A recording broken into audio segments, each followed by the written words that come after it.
For as long as I have been around, aware of the magic that certain directors are able to produce when they have a story, a vision, the ambition, and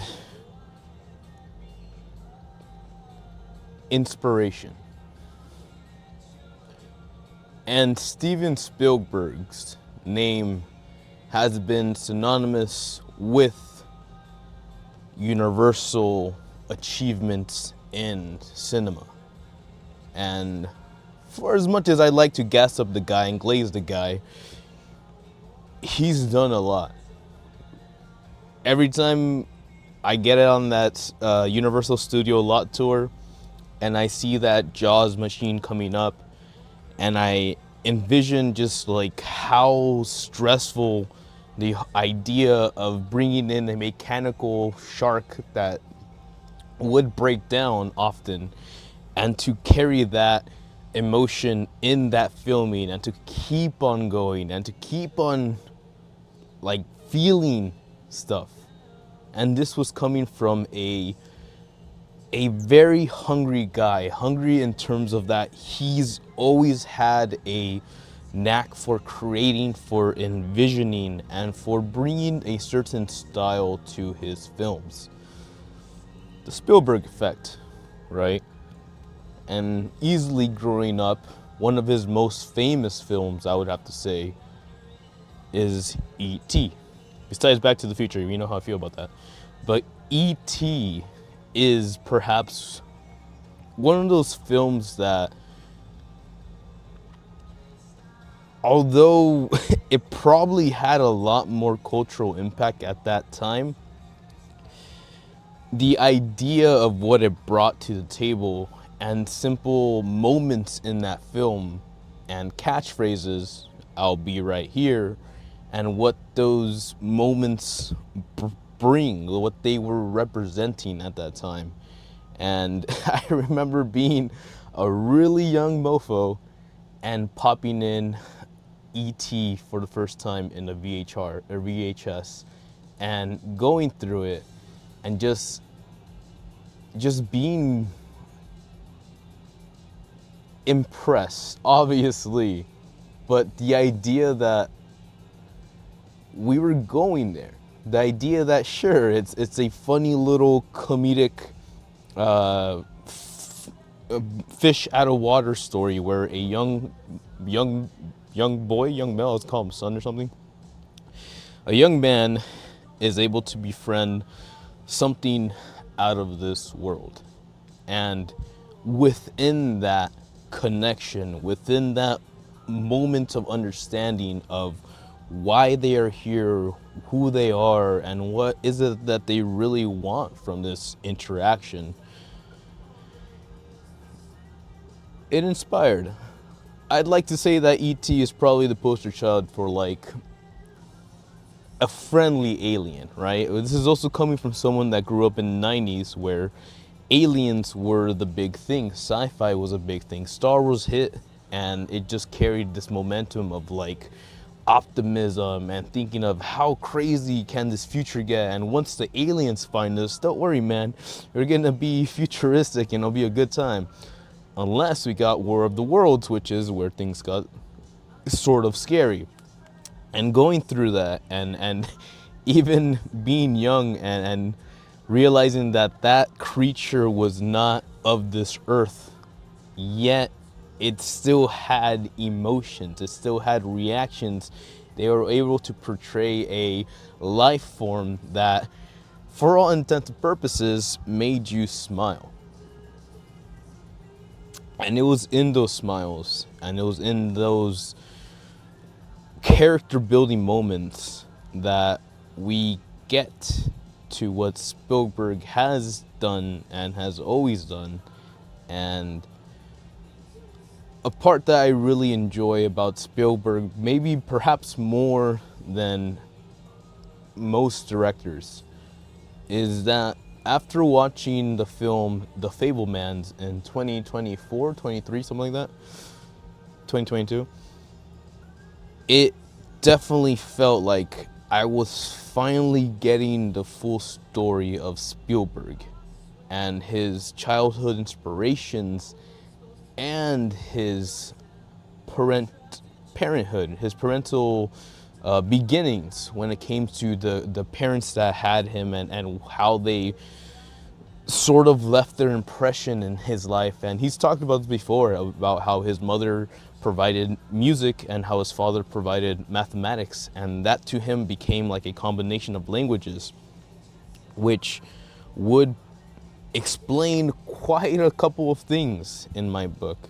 And I do feel that perhaps because those are lanes that I have spent decades in, and also have learned to appreciate and even love, that perhaps there is a bit more in that understanding. Maybe there is a reason why certain moments or certain presentations or certain even examples of emotions presented to you through cinema come to me and hit me in such a in as an honest place, right? Some would say that it is within the stories that we tell ourselves and our friends where the deepest truths truly lie. Whether that counts as a story created to cover up and hide certain facts, or whether that be the story that we tell to the ones we love and ourselves to comfort ourselves in moments of hesitation, uncertainty, and panic. And in this moment, in the buildup of years of experience, and in the journey that Spielberg has been able to create, I do feel that we're coming to a certain point, right? Now, I don't know how old Spielberg is, but I know he's been in the game for a long ass time. He started off very young, which is impressive AF to me, but he's been out there for a while. So, I mean, there's a lot of opinions when it comes to legacy directors and if they still got the stuff. For example, I believe Francis Coleopa was the guy that was last blasted for being boisterous with his final magnum opus, which was Megalopolis, something like that. But here I see a story that, while it is ambitious, right, while you could still say that this guy still has certain nicks and knacks that he is ambitious about sharing. There's certain moments within our lead characters that are presented in a way that are pretty much obvious in terms of like, hey, this is the deal and this is where we go with it. But it's still within that journey of each character having to step up to those moments and have to slowly but surely start accepting the ultimate task that they need to accomplish, or they have set out to accomplish.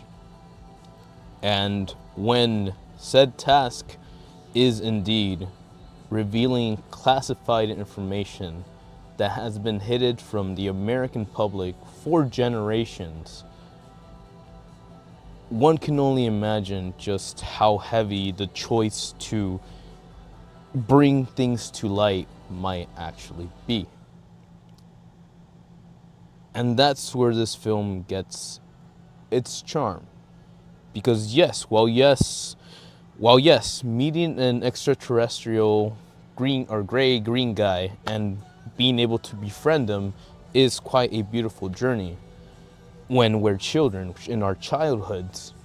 The reality is that our world has changed drastically, and our culture has evolved not just through one person or one system, but now in this interconnected universe of technology and networking, it is more than apparent that the way that we are and the way that we present ourselves and how our nations interact with each other are set on a grandiose scale bigger than it has ever been, with more eyes able to observe and express their own personal opinions and thoughts on said developments as they are happening. So when we think about when people would claim, hey man, I found the Loch Ness Monster, look, it's down there, and without proof, photographic evidence, without a second witness, without something that is tangible, we've been able to sort of push those ideas, those thoughts, those minds, those possibilities in the back of our minds. And for the longest time, one can only imagine the amount of comfort that we have developed from being able to safely say, hey, that's impossible. There is no way that an extraterrestrial force has the potential to reach our lands, our borders, our homes without alerting us of their presence. Because I have not seen it, therefore I do not believe it.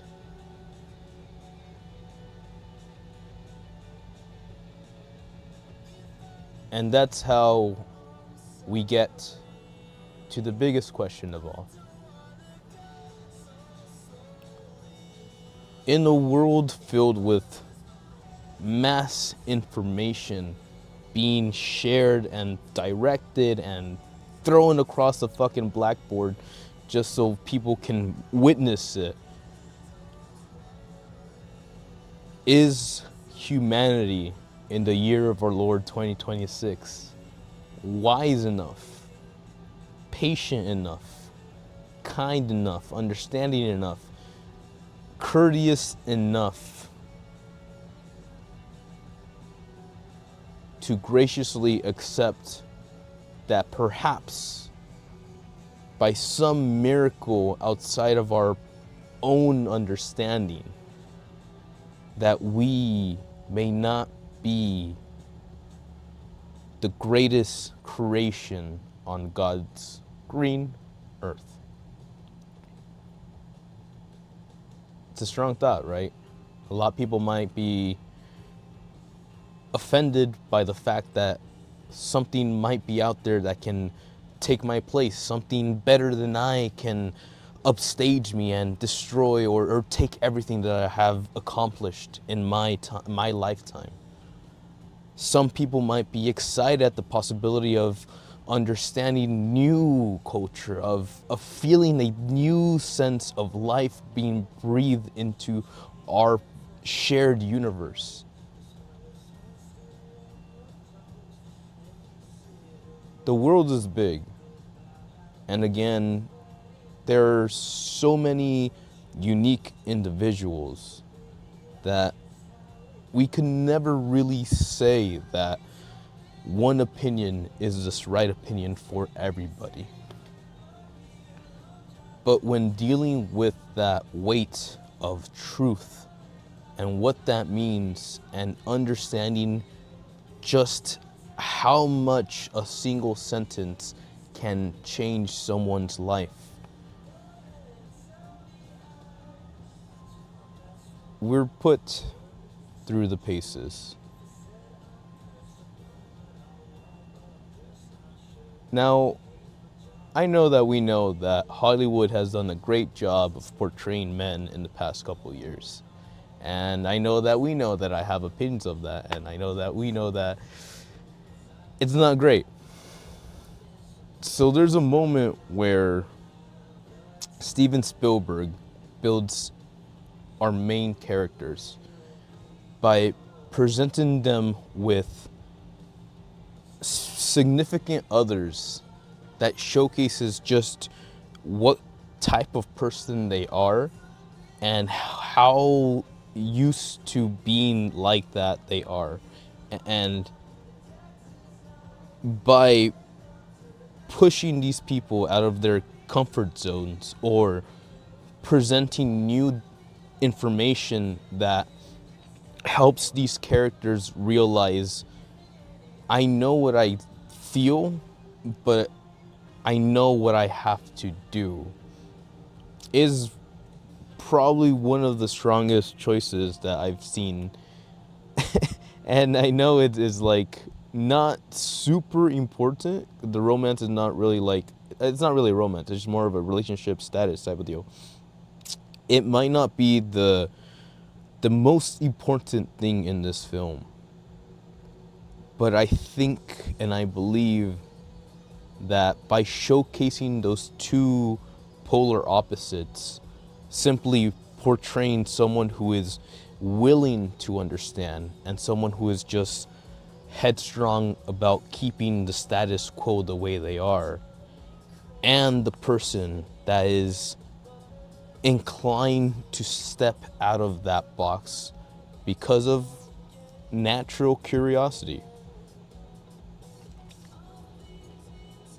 So to say humanity doesn't have potential or can't handle the truth, you can't handle the truth.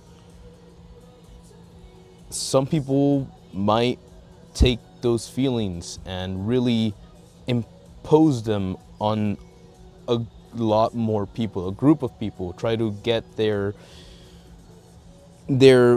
fear feel justified by bringing more people in that circle. Because they say misery loves company, but it is within those circles that we feel and we see the most corruption when it comes to humanity not having that empathy that created us in that first place. This is an interesting world. This is an interesting time. And I know a lot of people are out there being expressive because I guess at some point Spielberg doesn't hit the nail, or maybe they just felt like there was something too straightforward about this, or perhaps any other sense of opinions, right? And you're more than welcome to have an opinion. You know, if you're saying Spielberg doesn't know what he's talking about, or he just doesn't have that movie magic anymore inside of him, I can understand why people would say that. But a big part of me also believes that the fact that there are still people out there who are able to look at things and not feel emotions is the true symptom of what we're going through. And look, I know it's a bit pretentious, artsy fartsy, and of course, coming from someone like Steven Spielberg, what else would you expect? The man made Saving Private Ryan, for God's sakes. Come on. And then Conquer's Bad Fur Day parodied it, and it was the greatest moment of my life. But it's when you have seen all of Spielberg's films, it's when you have seen those small hints of truth hidden within his stories that you start piecing things together. And you understand, you start to see how we have gotten to this point in someone's mind. And while, again, a lot of people might have issues with how these things are portrayed, or how we're reacting to it, or how it should have ended, I do believe that watching and understanding and just giving yourself that patience, that time to breathe, makes the difference between truth and fiction. So, are we alone in the universe? Spielberg says, maybe not. History and fairy tales tell us that there are certain mystical elements that we in our timeline, current year, can't not acknowledge or describe or understand, because that specific culture, that specific style, those emotions have been left in the past. I don't think there's a beautiful part in this film that also probably my favorite is the vis, that we touch upon religion, right? I've presented all of this to you in the simple format of these are ideas, these are thoughts, these are statements. But unless you really see it, you wouldn't be inclined to believe it. However, those who have decided to empathize with the story, those who have decided to try to understand why we are here and what is it that's being shared with us, those who really care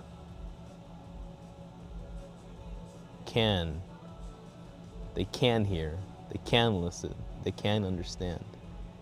And that put upon the idea of religion, thinking of if aliens exist, then what does that do to the natural hierarchy of spiritualism, and how can both a invisible guiding force and a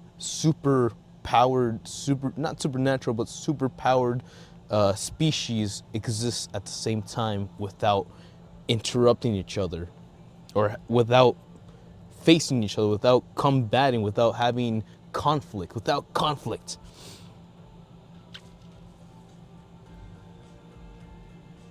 Well, that's a good question. And like I like to say, can't prove to you that there is something out there. But believing that there is a universal truth and a balance in the force and a understanding that mankind at the end of the day only has itself. So compassion,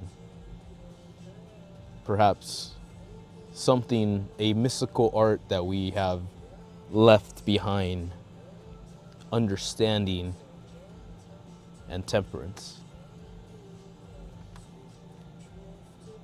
Can't tell you if aliens exist, but if they do, I really hope they look like AT. Or they're nice guys. So I won't tell you how this movie ends. I won't tell you what the aliens' motives are. But when I tell you that Spielberg simply had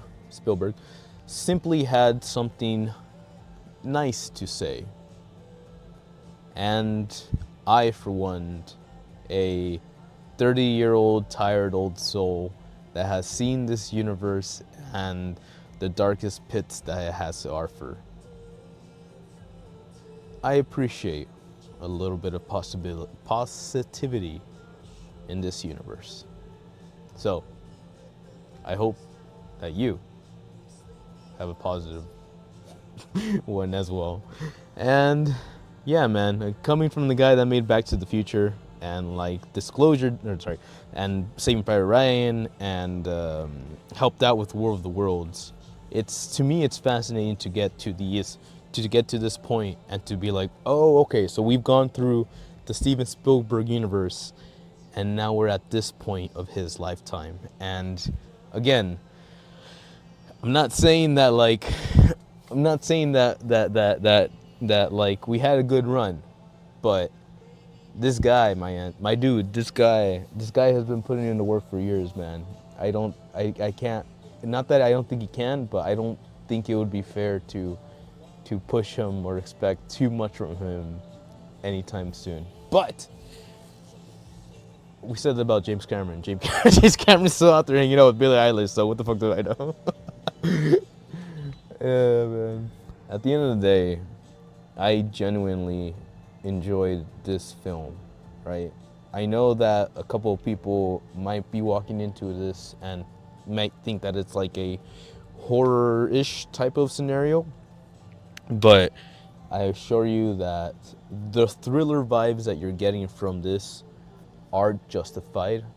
It's just more of a question of what is our purpose here, and do we really think this is what we should be doing?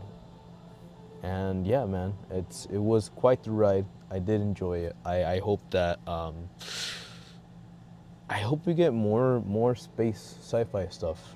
I feel like I believe that we're in a good time to do more sci-fi stuff, but I don't know if human creativity or human, you know, human ambition is quite there anymore. That being said, with the release of Project Hail Mary and something like Disclosure Day, I do think that we might see a revitalization in space exploration and sci-fi in Hollywood. So if that sounds fun to you, if you think that I sound I'm a little bit excited, then you know it's because that means Akira's coming up, baby. Woo! Gotta bring it up once a day. So here's looking forward to greater thinking, big minds, and let me just finish us off on that point right there. There was a quick moment in this movie that really pretty much felt like Akira, and I was sitting in that movie theater, and I was just sitting in that movie theater. I was thinking about Akira, and I just sat there and it clicked, and for a second there I was like, oh my god, what if the kids from Akira were just aliens?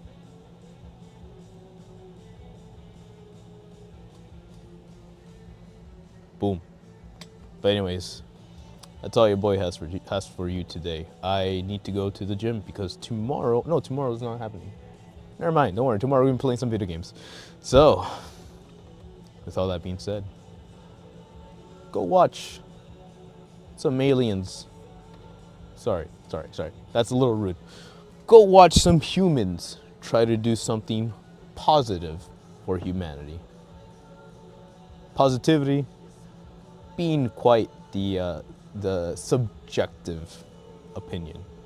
So hey, if you like that, if you like this, if you like Steven Spielberg, then hit that like, subscrizzle, and I'll catch you in the future.